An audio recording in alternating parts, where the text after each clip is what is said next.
վերջին 7.5 տարվա ընթացքում ձեր իշխանությունը, ձեր քաղաքական թիմի ղեկավարի անունից, ձեր անունից խոստումներ են տվել, ցանկացել են լավ բաներ, գեղեցիկ խոսքեր են ասել ժողովրդին, արդյունքում ստացվել է ինչպես միշտ, կորուստներ, տապալումներ, ավերներ։ 2019 թվականին խոստացած Արցախը Հայաստան է, 2022 թվականի հոկտեմբերի 6-ին ստացվեց Արցախը Ադրբեջան է։ 2021 թվականին, նույնիսկ 20 թվականին կարծեմ, խոստացած Շուշի Ես հիմա գալիս եմ քաղաքին, գալիս եմ այս հարցին, գալիս եմ Երևան։ Խոստացած Երևան, խոստացած Հայաստան։ Վերադարձեք այս տեյության հարցին։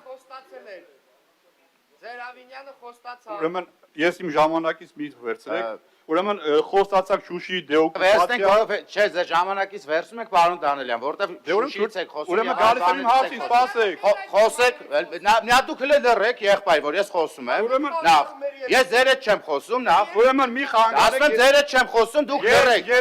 Երբ որ ես ձեր հետ կխոսեմ, դուք կապված է հարցի հետ։ Ես գալիս եմ հարցի, որ ուշադիր լինեք եւ համբերատար լինեք, կլսեք, որ գալիս եմ հարցին։ Հիմա խոստացած Շուշին դեօկուպացիա անելու համար արդյունքում Շուշին մնաց Ադրբեջանին։ Խոստացվեց, որ Մեղրի միջանցք չի լինելու, այսօր Մեղրիի միջանցք կա։ Հիմա խոստացել եք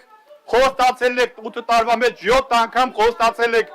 մետրոպոլիտենի կառուցում, արդյունքում մետրոպոլիտենը չի կառուցվել։ Հիմա թույլ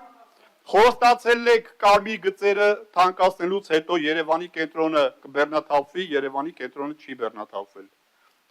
Հիմա բերել եք մի նախագիծ, ես այդտեղ անդրադառնալու եմ սրա ֆինանսական մասին, բերել եք մի նախագիծ, որով միայն վերջի ուրեմն 7 հոգի, ես ավելի շասեմ, էլի, վաճառատնտեսական մասում 7 հոգու աշխատավարձ 286,000-230,000 դրամ աշխատավարձեր են կազմում։ Ես բարձր աշխատավարձերին դեմ չեմ, բայց եկեք այս աշխատավարձերը համեմատեք Երևան համայնքի ենթակայության տակ գտնվող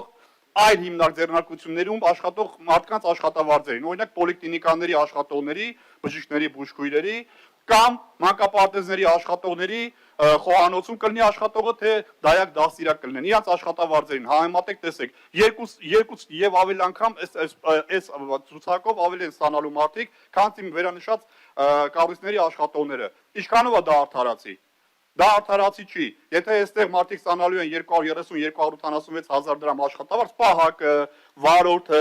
էլեկտրիկը, ուրեմն մանկապարտեզի եւ պոլիկլինիկայի աշխատողները ավելի արժանի են այս նմանատիպ աշխատավարձ եւ ավելի աշխատավարձ ստանալու։ Ուրեմն պետք է վերանայել մանկապարտեզներում աշխատողների, պոլիկլինիկաներում աշխատողների եւ համայնքային այլ կառույցներում աշխատողների մշակույթի կառույցներ կլինեն կամ ուրեմն արվեստի մշակույթի երաժշտական դպրոցներ կլինեն, այդ կառույցներում աշխատողների աշխատավարձերը պետք է վերանայվի, որովհետև հայտարարակ տարբերություն է այս աշխատավարձերի ինչ որ նախատեսել եք եւ այն կառույցներում, որը որ նշեցի, խոսքս վերաբերվում էր սրանց, սա պետք է վերանայվի։